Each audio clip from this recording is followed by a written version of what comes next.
Peuple béni du Seigneur, shalom et bienvenue à la dispensation.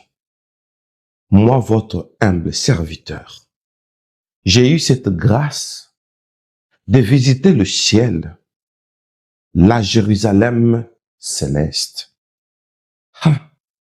Et nous sommes entrés par la porte de l'ouest parce que cette ville est carrée pour représenter le nord, le sud, l'est et l'ouest. Et en entrant par la porte de l'ouest, chaque porte avait une connivence de l'un des fils ou l'une des tribus de Jacob et l'un des apôtres de l'agneau. Ainsi, il m'a été dit par l'ange Gabriel, devant la porte où il y avait une lumière qui était tellement forte, et cette lumière, sitôt nous sommes entrés, sitôt cette lumière nous a transformés. Nous sommes devenus comme des flammes. Tellement que la lumière était comme une lampe incandescente. Pas une lumière des astres, mais une lumière divine et spirituelle. Juste en entrant, la lumière nous a saisis et nous avons pris une autre forme. La forme des habitants célestes, je vous assure. Bien-aimés dans le Seigneur, prions. Alléluia, Dieu Tout-Puissant, merci pour l'opportunité. Merci pour la révélation. Merci pour la grâce. Merci pour ces temps. Merci pour la dispensation. Merci pour le témoignage. Seigneur, continue à m'utiliser. Plus tu m'utilises, plus je les dispenserai à ton peuple, le corps du Christ dont nous faisons partie.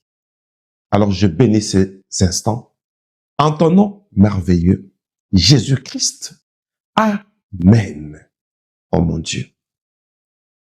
Bien-aimé dans le Seigneur, ma prière est que notre Seigneur me donne un langage approprié pour que je dispense toutes ces réalités et révélations d'une manière fidèle et un langage approprié. Donc, c'est parti et serrons nos ceintures. Bien-aimés dans le Seigneur, juste en entrant par la porte de l'ouest, j'ai vu le trône. Et dans mes témoignages, je vous expliquais comment je suis arrivé jusqu'au trône. Mais cette fois-ci, je vais commencer par les débuts, par la porte du nom de Jean. Et l'ange me dit que Jean a hérité aussi l'onction de la révélation et du sacrifice par l'un des fils de Jacob. Et nous en parlerons aujourd'hui. Alors, ce qui m'a attiré, c'était le trône. Un trône majestueux. Et l'Éternel était assis sur son trône. Et du trône coulait une source. Et cette source était une eau limpide. Mais pas comme notre eau terrestre. Maintenant, cette eau quittait le trône et ça s'irriguait jusqu'à se déverser sur la terre. Alors, le long de ces fleuves limpides, bien-aimés, d'abord, c'était beau à voir. Je vous assure, j'ai vu un arbre. Et cet arbre avait 12 fruits et de feuilles. Alors aujourd'hui, je veux parler des fruits. Je vous assure, mais il fallait voir des fruits, pas comme nos fruits, comme je vous ai dit récemment. D'abord, l'aspect de l'arbre, ce n'était pas comme nos arbres terrestres. L'aspect des fruits, ce n'était pas comme nos fruits terrestres. Et c'était l'arbre de la vie. Ah, le fruit, un moment, vous voyez que c'est du fruit par la forme, mais en réalité, c'était comme des lumières, comme des ampoules incandescentes avec multiples couleurs qui ressemblaient presque aux pierres précieuses. Non, donc vous sentez le luxe. Alors, je fais un constat. Le premier constat était celui-ci. L'ange Gabriel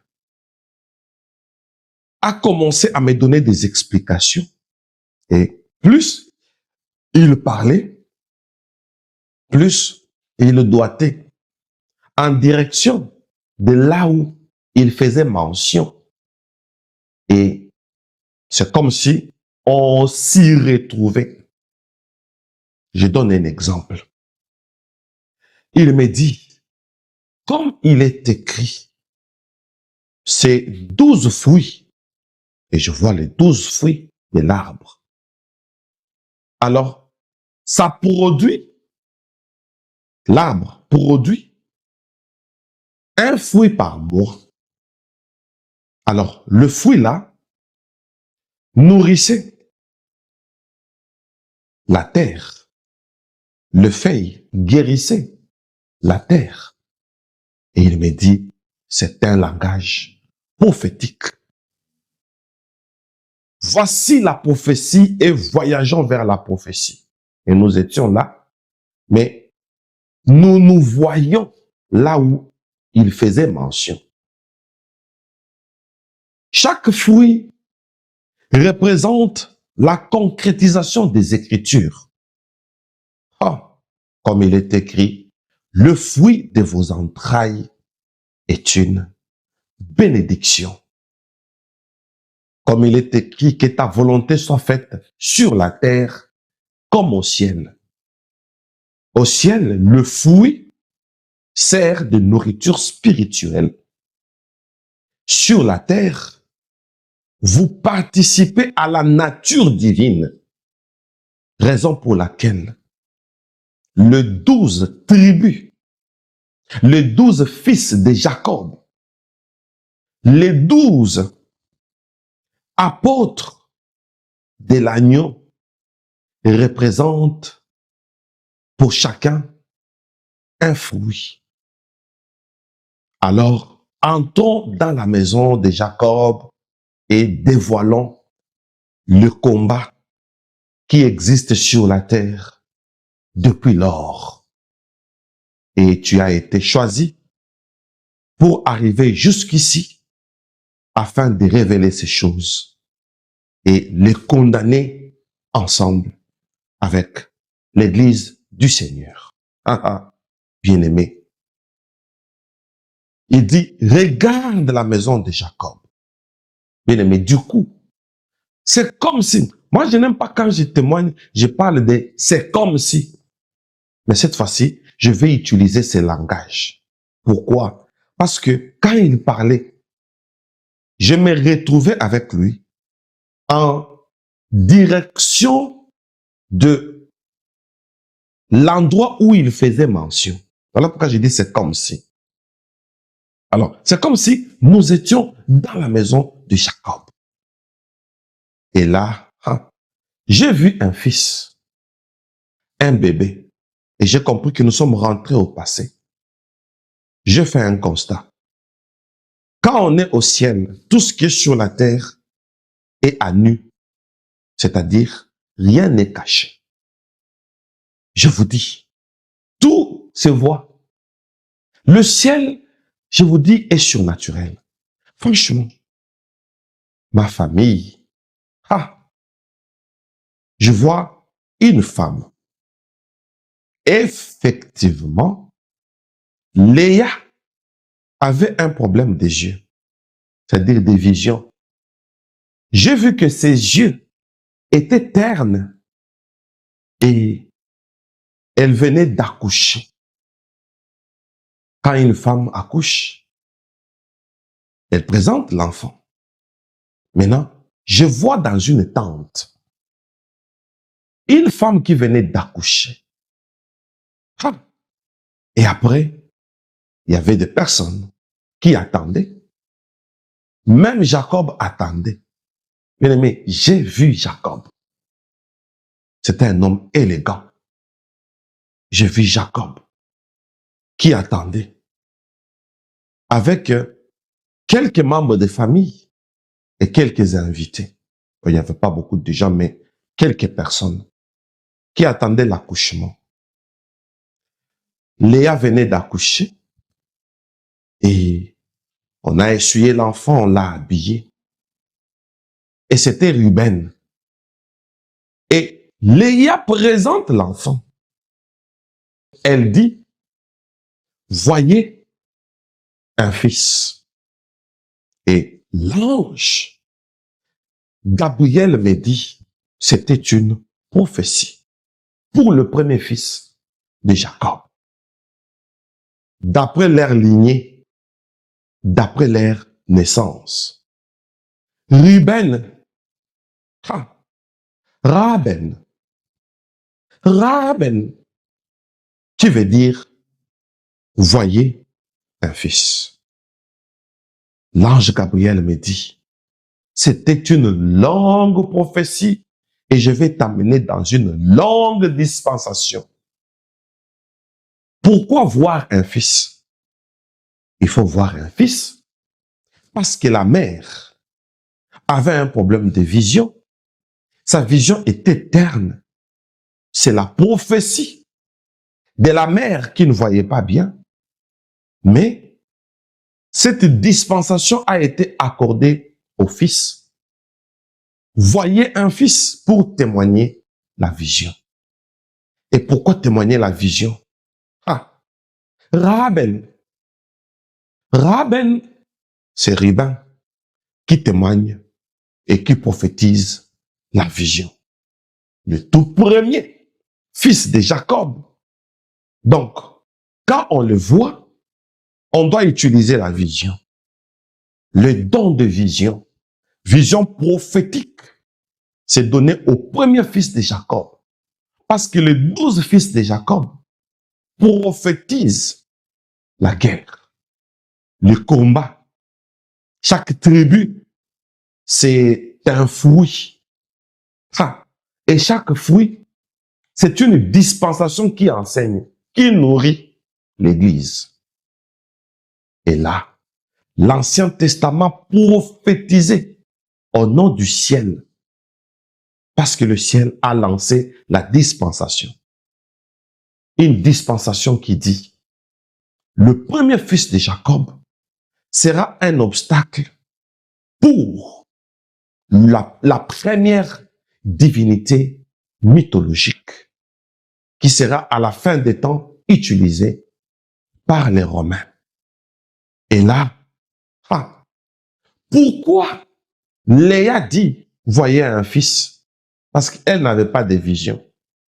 Et elle n'était pas aveugle, mais elle avait le yeux terne.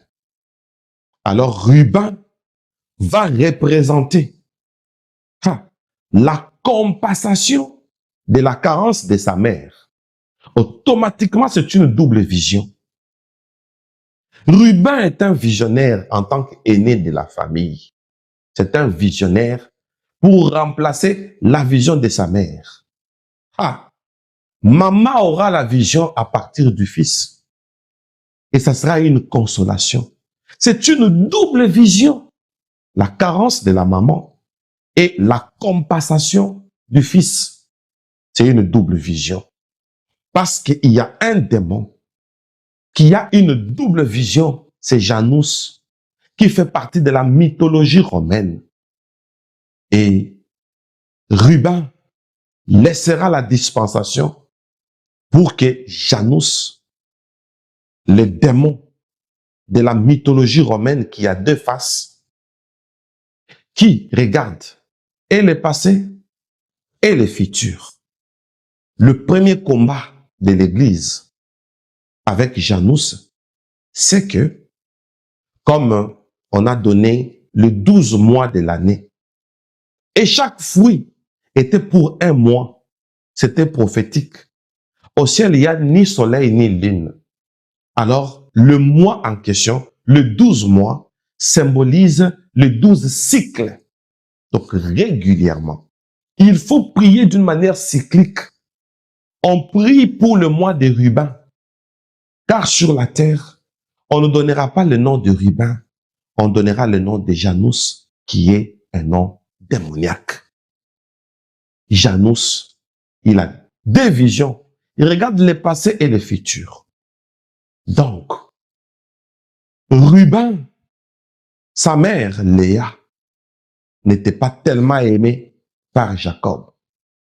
Alors le fils viendra compenser. Dans le passé, l'Église n'était pas vraiment aimée parce que la Bible dit, mon peuple périt faute de connaissance. Alors, vos fils et vos filles prophétiseront. C'est la prophétie de l'Église du passé qui a péri faute de connaissance, dont les fils vont apporter la vision. Et c'est la prophétie de Ruben. Raben. Et c'est ça, Ruben. Qui pouvait y croire? Donc, il y a la guerre. L'un des fils de Jacob, Ruben, est en guerre avec l'un des premiers esprits qui travaillent pour ramener le peuple de Dieu au passé et ne pas voir le futur. Ça veut dire quoi? Le réveil dans le temps prophétique voit premièrement la vision. Le premier fils de Jacob, c'est Ruben, qui veut dire vision. Et le 12e fils de Jacob, c'est Benjamin, Ben Yamin, le fils de ma droite, symbole de la force. Pour que l'Église reçoive la force, voici les 12 lois célestes pour que l'Église devienne forte. Comme on dit, que les faibles disent, je suis fort. Il faut commencer par la vision. Et du coup, on m'a fait voir le deuxième fruit. On dit, ça, c'est le deuxième fils de Jacob, qui est la deuxième étape pour atteindre la force, c'est-à-dire Benjamin. Lorsque Benjamin est arrivé, Joseph s'est révélé. Cela, c'est le secret de la multiplication. Et je ne voudrais pas anticiper, je vais vous expliquer seulement maintenant là. Alors, on va évoluer étape par étape. Lorsque Benjamin est arrivé, Israël, qui était en position de faiblesse, c'est-à-dire les 11 frères de Joseph, qui étaient venus comme des pauvres, comme des quémandeurs. Voilà, ils vont s'asseoir sur la table d'honneur en position de force quand Benjamin arrive. Voilà pourquoi Benjamin, Benjamin, le fils de ma droite, symbolise la force. Bien-aimé, on y va. C'est plus fort que ça. Alors, l'ange Gabriel doit une direction, il dit, voici le deuxième fruit, qui symbolise, quand il fait seulement ça, je me retrouve encore dans la maison. Oh, donc, nous nous retrouvons encore dans la maison de Jacob. Il dit, regarde, le deuxième fils de Jacob, c'est Siméon. Et c'est Siméon qui sera en guerre avec le deuxième démon mythologique, le démon romain. C'est Fébrois qui est l'esprit de mort. Quand est-ce que la mort est entrée? Bien aimé, que le Saint-Esprit nous amène à la dimension prophétique pour comprendre ces choses célestes parce que nous sommes partisans du ciel de toutes les façons. Lorsque Adam et Ève, ainsi dit Gabriel, Adam et Ève ont mangé le fruit interdit, c'est parce qu'ils ont écouté. Le deuxième combat de l'Église, c'est l'écoute, où on donne l'attention à n'importe qui. Alors, quand on écoute le diable, la mort arrive. Donc, le deuxième démon, Fébrois, qui est en guerre contre l'Église, Fébrois va utiliser la parole. Ainsi, l'Église doit développer une oreille aiguisée pour savoir que ça, c'est la révélation. Ça, c'est la séduction. Ça, c'est la révélation. Ça, ce sont des hérésies. Ça, c'est une falsification. Raison pour laquelle le deuxième fruit de Jacob, c'est Siméon, qui veut dire écoute. Siméon veut dire entendre. Alors, pour protéger l'Église de la mort, quand on écoute le diable, c'est la mort. C'est Fébrois, l'esprit mythologique romain de la mort. Alors, de notre côté, nous, descendants de Jacob, la dispensation nous prépare Siméon pour dire que quand Siméon est là, on n'écoutera pas n'importe qui, on n'écoutera pas n'importe quoi. Parce que Fébrois vient avec le discours pour contredire la loi, pour contredire la parole. Et Siméon viendra avec l'écoute, pour écouter. Raison pour laquelle le deuxième combat entre le fils de Jacob et le deuxième démon romain, Fébrois, s'est fait ainsi. L'Église doit développer l'écoute. Plus on écoute la révélation, plus l'Église est épargnée de la mort. La mort entre lorsque l'on écoute les paroles du serpent. Satan a aussi une doctrine. C'est ainsi, lorsque Adam et Ève ont écouté le diable, automatiquement la mort est entrée. Le jour où tu en mangeras, tu mourras. Alors, pour en manger, l'ange Gabriel me dit, le diable a utilisé un discours. Le discours l'a poussé à trouver cet arbre, le fruit bon à manger. Ils ont mangé et ils sont morts spirituellement, Adam et Ève, parce qu'ils ont écouté. Et l'ange Gabriel me dit, regarde le troisième fruit. Le troisième fruit de cet arbre de vie, c'est la prophétie du troisième fils de Jacob, Lévi. Lévi, qui veut dire sacrifice. Lévi, qui doit travailler dans le domaine sacerdotal. Automatiquement, c'est la prophétie de l'Église. Et Lévi montre la prophétie de l'Église. Pourquoi?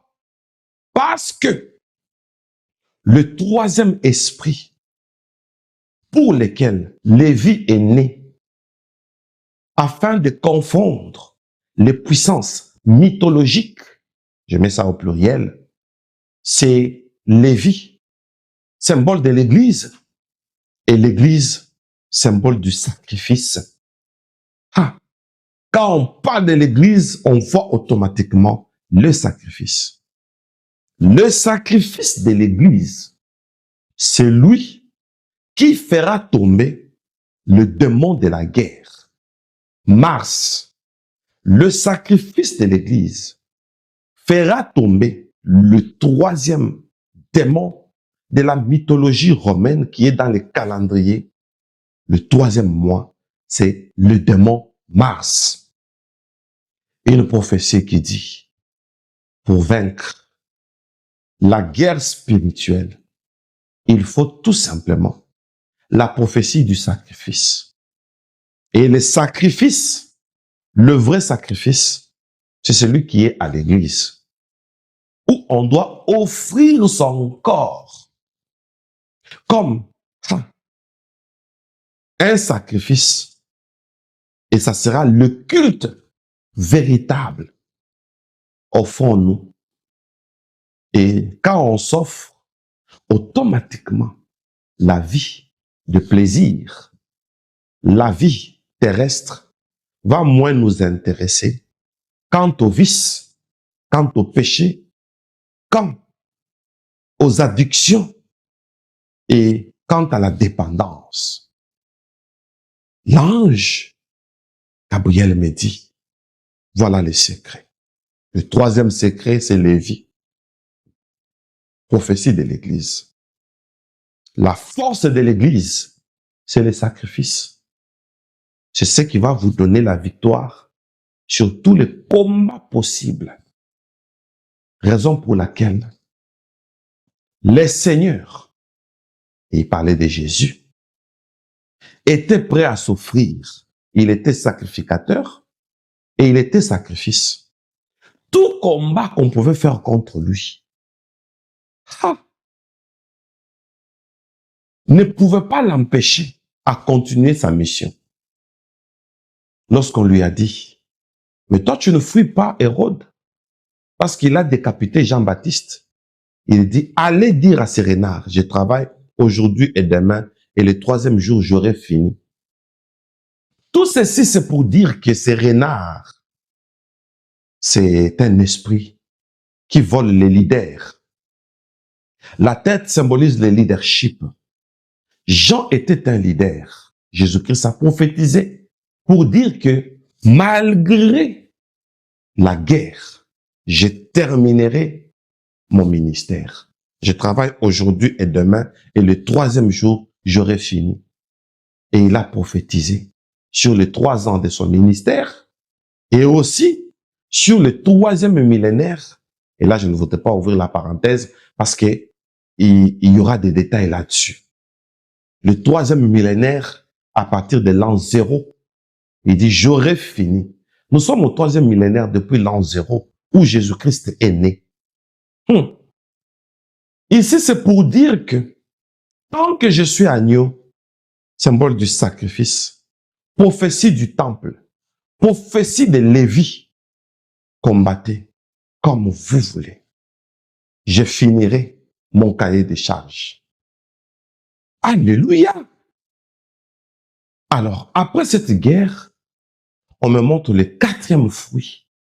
Et le 4e fruit, qui est le 4e fils de Jacob, qui est Judas. Vous avez entendu parler de la tribu de Judas, où Shiloh est sorti. La tribu de Judas. Mon Dieu! Alors, lorsque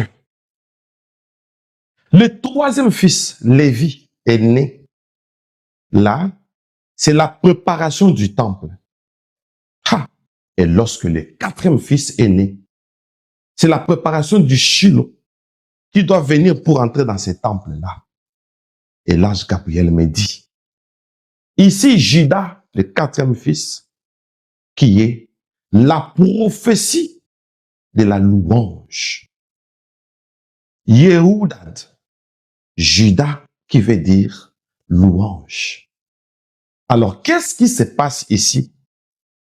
Il amène une notion de l'adoration.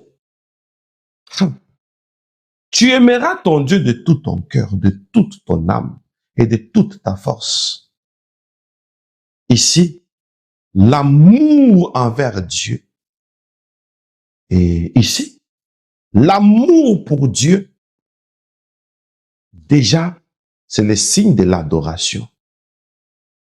La louange, alors Shiloh sort de la tribu de Judas parce qu'il vient nous montrer le vrai culte.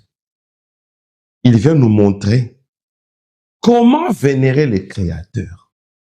Parce que le 4e combat, dans la mythologie romaine qu'on a placée dans les calendriers pour commémorer chaque année, le 4e démon, c'est le mois d'avril, Aprilis. Or, Aprilis, c'est le démon de la chair. Vénus ou Aphrodite. Alors, Shiloh sortira de Judas comme un lion qui attaque les œuvres de la chair. Pourquoi le 4e fils de Judas devient la souche du Shiloh? Parce que le 4e démon, Vénus, Aprilis ou Aphrodite, ce sont les œuvres charnelles. Alors Jésus-Christ qui sort de la tribu de Judas vient offrir sa chair pour dire que entre tes mains, j'ai remis mon esprit. Pour dire que la chair n'est rien. La chair n'est rien. Alors pour la combattre, il faut que Judas nous apprenne la bonne louange, symbole de l'adoration, symbole du culte. Qui pouvait y croire? Le 5e fruit, qui est le 5e fils de Jacob, c'est la 5e dispensation ou 5e principe comme nourriture pour donner la vie à l'Église.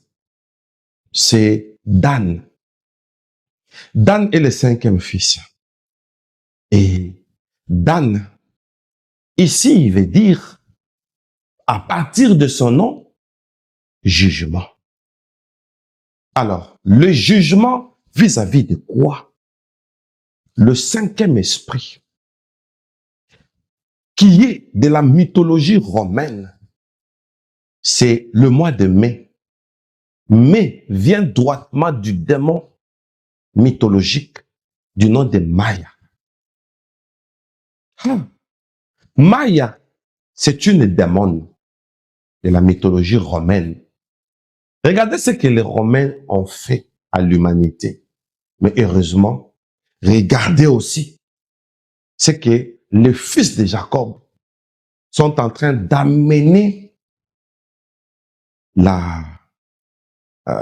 attendez que je cherche les termes, la restauration du peuple de Dieu qui nous amènera jusqu'au ciel. Oh, Jacob, la maison de Jacob. Alléluia, bien-aimé dans le Seigneur. Alors ici, le 5e esprit qui sera vaincu par le 5e fils de Jacob, Dan, c'est prophétique, le jugement. Dan, le jugement. Ce qui veut dire que l'esprit de Maya, Maya veut dire fertilité. La fertilité. Raison pour laquelle on voit Dan comme un serpent qui est en train de mordre le cheval pour que celui qui est déçu tombe. Cheval symbole de la rapidité. Donc ici, le combat du diable avec Maya, c'est que la sémence du serpent, qui est l'esprit de l'idolâtrie et de mensonge, qui se multiplie trop vite, soit condamné. Voilà pourquoi Dan prend la forme du serpent pour que s'accomplissent les Écritures. Le fer aiguise le fer. Dan et Maya. Maya, la fertilité. Ok. Le diable va utiliser Maya pour que chez les diables, qu'il y ait beaucoup de païens. Ok. Alors Dan aussi va juger. Voilà pourquoi Jésus-Christ dit, il a amené les jugements au monde. Les jugements. Église, nous devons faire la part des choses comme Dan. Juger ce qui est bien et ce qui est mauvais, parce que le mal prend une vitesse. Le mal prend le cheval. Symbole de la rapidité. Maya, démon de la fécondité, pour que la race satanique, la race maléfique, avance trop vite. Église, ouvrons les oreilles. Bien-aimés dans le Seigneur, voici le 6e fils de Jacob. Nephtali. Nephtali, ici, le 6e mois symbolise, d'après la mythologie romaine, juin, June, qui vient de Junon. Oh, Junon, c'est un esprit de mariage mystique. Démon de mariage. Junon. Et on appelle ça June. On appelle ça juin. Or, ici, le 6e fils de Jacob vient, Nephtali, dans l'idée, parce que son nom veut dire liberté. La liberté, comme la Bible dit, si donc le Christ vous a franchi, vous serez réellement libre. Pourquoi le 6e fils de Jacob, Nephtali, prend le nom de la liberté et il est comparé à une biche, symbole de la liberté et de l'aisance, d'après la prophétie. Donc, de l'autre côté, le 6e mois, il y a la loi du yin-yang que Junon amène. Juin. Ici, la loi du yin-yang, c'est la loi du jumelage. Le mariage entre le bien et le mal. Et quand ça devient un mariage, ça devient une alliance. C'est ça le 6e combat de l'Église. Et le 6e fils de Jacob lui apporte la liberté. Pourquoi? Parce que si le péché devient une alliance, ça fait partie de ta vie.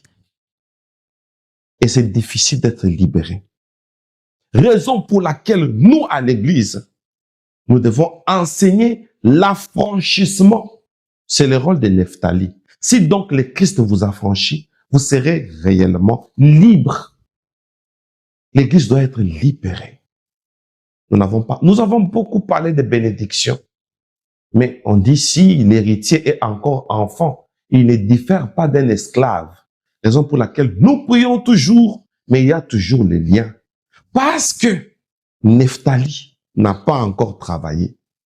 Alors que cet esprit de la liberté nous accompagne pour que ces alliances, ces alliages avec le monde du péché, Junon, mariage avec le péché, ne réussissent pas.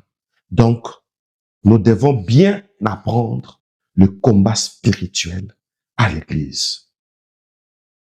On me montre le 7e fruit qui est le 7e fils de Jacob. Regardez ça. Ah. Gad contre Jules César. Parce que le 7e mois dans les calendriers romains a été donné à Jules César. Or, Gad veut dire victoire. Victoire contre qui? Contre le culte de la personnalité. Nous sommes en guerre. Je vous assure, le 7e mois, dans la mythologie romaine, le diable a déclenché, d'après l'ange Gabriel, un combat. Jules César, qui est le culte de la personnalité. Ici, que l'homme puisse se valoriser plus que Dieu. Alors, lorsque l'homme va se valoriser plus que Dieu, il oubliera que Dieu existe. Alors, la victoire ici, que Gad amène, le 7e fils de Jacob, c'est pour témoigner que, voilà, le combat que les Romains amèneront depuis la mythologie, ici, c'est pour plus valoriser l'homme. L'homme cherchera à prendre la place de Dieu pour dire que je suis riche. Je me suis enrichi et je n'ai besoin de rien. L'homme aura besoin de lui-même. La puissance de l'autonomie qui amène l'idolâtrie, proprement dite. Et le 8e fils de Jacob, Aser. Aser est une dispensation qui vient mettre fin, comme vous le voyez, à ces, je peux dire, à cette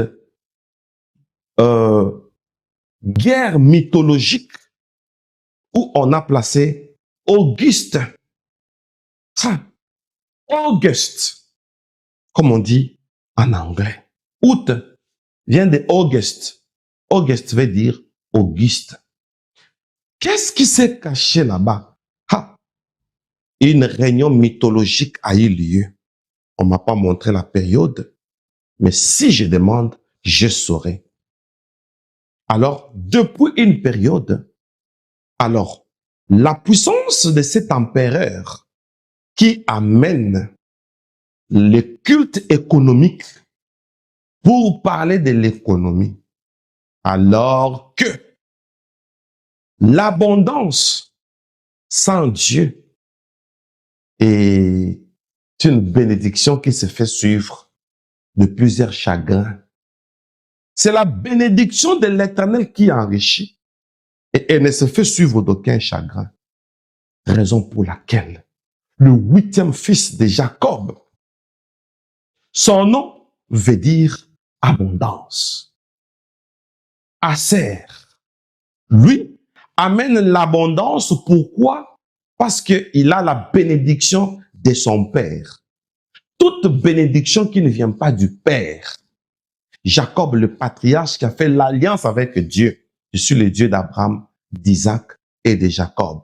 Et Jacob a transmis cette bénédiction venant de Dieu à ses enfants. Et Aser, lui, en tant qu'héritier de la bénédiction de son père, il vient en dispensation pour combattre cet esprit de cet empereur. Un empereur occulte qui amène le culte économique, c'est-à-dire une abondance mais sans Dieu. Heureusement, le ciel avait tout prévu. Et ce sont des dispensations cycliques. Dans nos prières, dans nos retraites, dans nos programmes, nous devons faire de cela un programme répétitif.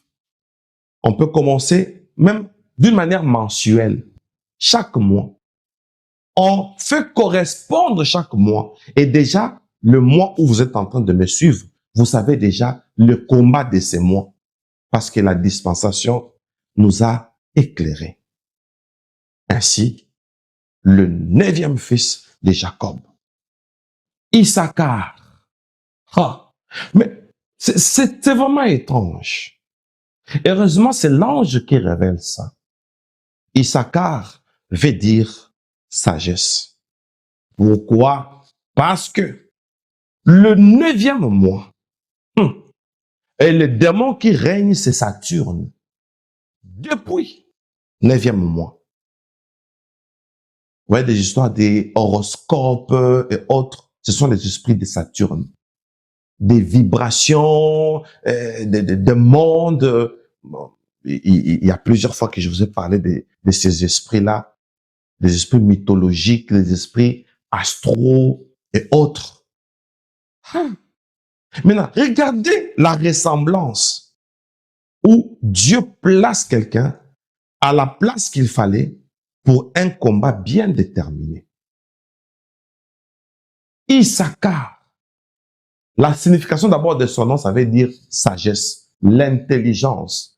Parce que le 9e mois, Saturne est là, l'esprit de la mythologie, qui va parler de l'intelligence et de la sagesse. Alors, ici, vous voyez, le 9e fils de Jacob est en train de combattre. Nous avons besoin d'Issachar. Parce qu'aujourd'hui, il y a la cabale juive. Hein? Heureusement, Dieu a prévu les Issachar, symbole de la sagesse. Et je voudrais être du nombre de ceux-là qui vont accuser les œuvres du diable, démontrer que les choses qu'on nous a prêchées, c'était du mensonge. Jésus-Christ lui-même avait dit que ceux qui m'ont précédé, ce sont des mercenaires. Ils ne sont pas entrés par la porte. Je connais mes brebis me connaissent et elles entendent ma voix. Elles n'entendront pas la voix de quelqu'un d'autre. L'Église doit développer la connaissance. Issachar, la sagesse. Parce que le 9e mois, le démon qui travaille, c'est un démon mythologique. La mythologie, l'occultisme. Ah. Mais j'adore Jésus. Voici le 10e fils de Jacob. Zabulon. Son nom veut dire ouverture. Pourquoi? Parce que au 10e mois, il y a une force militaire. Dans la mythologie romaine, cette force militaire, c'est-à-dire, c'est une imposition sur le culte paganiste. Donc, la puissance paganiste va se répandre. Donc, tous les 10e mois, il y a un pacte que le diable a fait avec les Romains. La puissance astrale qui va faire à ce que la majorité soit recrutée comme une force militaire à une vie paganiste. Alors, le 10e mois, la puissance paganiste fera à ce que les gens optent pour le mal. Oh, heureusement, dans cette guerre, alléluia, Zabulon veut dire ouverture. Alors, la puissance paganiste, c'est le monde des ténèbres. On dit, les gens ont préféré les ténèbres. Alors, Zabulon va lutter contre les ténèbres. La puissance du paganisme, lui, symbolise l'ouverture. Mais c'est une longue histoire. Mais nous sommes en train d'évoluer avec vous, étape par étape. Zabulon. Alors, le 11e fils de Jacob. Joseph. J'acclame Jésus avant d'expliquer la prophétie de Joseph. Joseph, Yahazaph, symbole d'ajout, symbole de la fécondité. Que l'Éternel ajoute, Yahazaph, Joseph. Ajouter quoi? Oh, parce que ici, le 11e mois, c'est d'abord dans la mythologie romaine, il y a une guerre telle que vous voyez dans les images. La puissance ancestrale.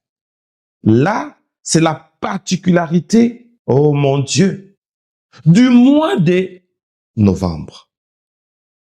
Tout celui qui est né au mois de novembre, et pas seulement novembre, depuis janvier jusqu'à maintenant, connaît déjà, surtout avec d'autres enseignements et dispensations que nous avons donnés, il connaît déjà comment chercher sa délivrance.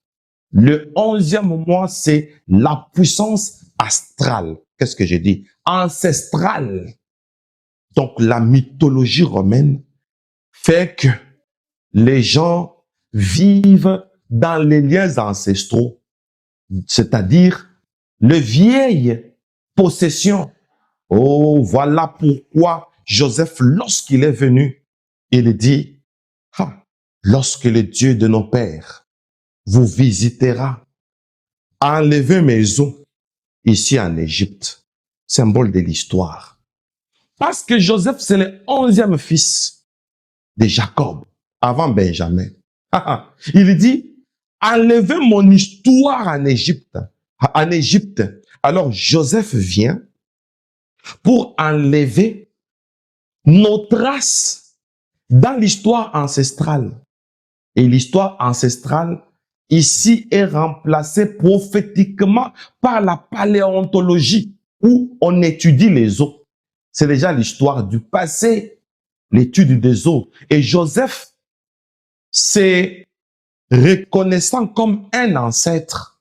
Il dit, moi en tant qu'ancêtre, on ne trouve pas notre passage ou notre signe de traces ici en Égypte, quoi qu'il a régné là-bas, quoi qu'il a gouverné là-bas. Mais on a effacé ces traces en Égypte. La paléontologie, prophétiquement, Joseph est en train d'effacer le culte ancestral. Oh, le mois de novembre, dans la mythologie romaine, c'est la puissance ancestrale. Le diable est cuit, le diable est calciné, le diable est vaincu au nom de Jésus-Christ. Oh, voici le 12e fils de Jacob. Benjamin, lui, va s'attaquer au chaos festival. Est-ce que vous savez que le fête, c'est le symbole du chaos, où Dieu dit qu'il n'aime plus nos fêtes? Parce que dans nos fêtes, novembre, décembre, les fêtes commencent. Ah, on vous parle de Halloween et autres.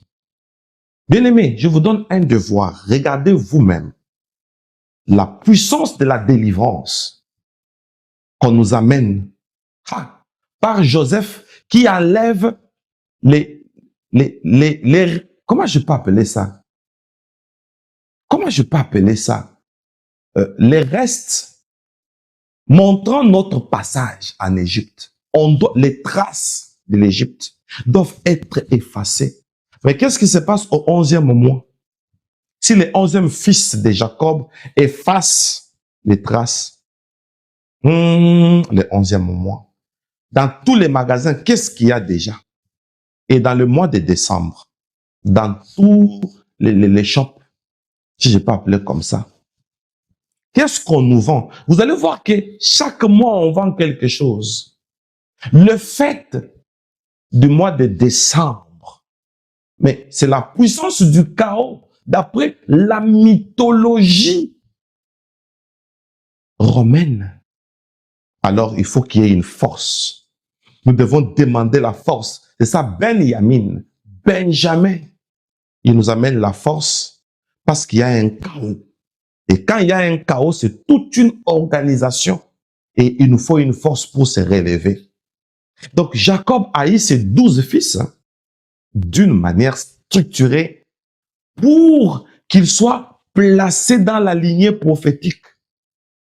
Ainsi, cet arbre qui a 12 fruits, symbole des 12 fils de Jacob, est irrigué par la source de l'eau vive, symbole de l'évangile. Donc Dieu À partir du trône, voilà la source qui est en train de couler, symbole du temps. L'évangile doit évoluer avec le temps. Oh, c'est-à-dire, à chaque période, il y a des plans d'action prévus par l'ennemi. Alors, il faut qu'il y ait la maison de Jacob. Jacob, qui est notre ancêtre, qui a fait l'alliance avec Dieu. Là, je vais vous expliquer. Parce que quand on parlait, je m'ai retrouvé dans des tentes et je vous ai parlé plus de là où je me suis retrouvé auprès de Jacob. Et je vous parlerai de la puissance du chaos. Voilà pourquoi je vous ai dit que ça sera parmi mes témoignages le plus long. La puissance du chaos. Pourquoi la période festival, le chaos festival, la mythologie l'utilise comme une arme? Parce que là, tout le monde sera chaos. La manière dont vous allez fêter en décembre, vous allez utiliser des noms que vous connaissez de Père Noël, vous allez utiliser des étoiles qui s'allument, vous contournez ça sur les sapins, tout ça, c'est du chaos. Il faut Benjamin. Ah, il faut être à la droite de Dieu, Benjamin, le fils de ma droite. Il faut être à la droite de Dieu. Oh, comme qui? Ah. Ici, Étienne voit Jésus à la droite de Dieu, en train d'intercéder. Le secret de Benjamin, c'est ça. Donc ça, c'est le moment des prières. Nous devons intercéder pour avoir la force parce qu'il y a les chaos. C'est ça, décembre. Les chaos festival.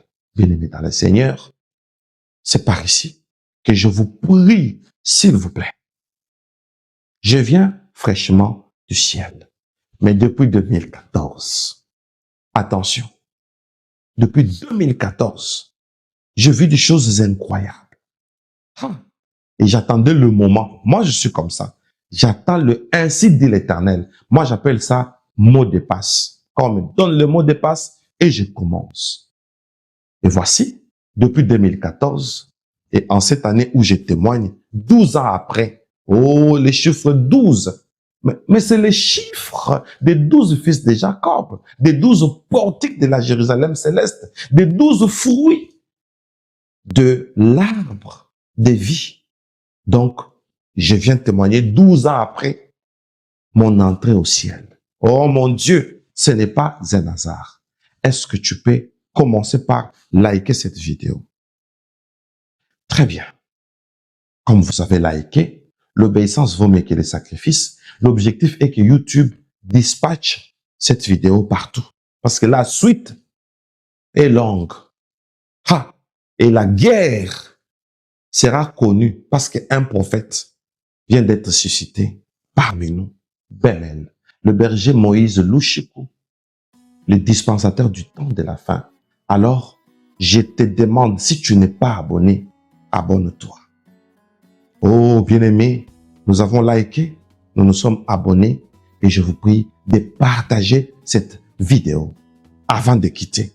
Partagez. Ne partez pas sans partager parce que c'est toute une évangélisation, le fait de partager.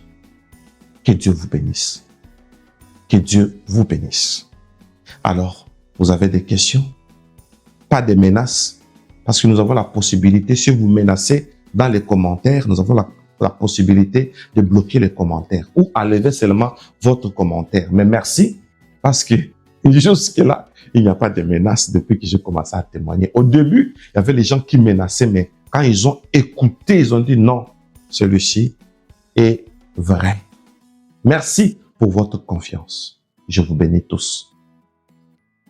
Retrouvons-nous à la suite de toutes ces révélations très étranges. Soyez bénis et bye bye.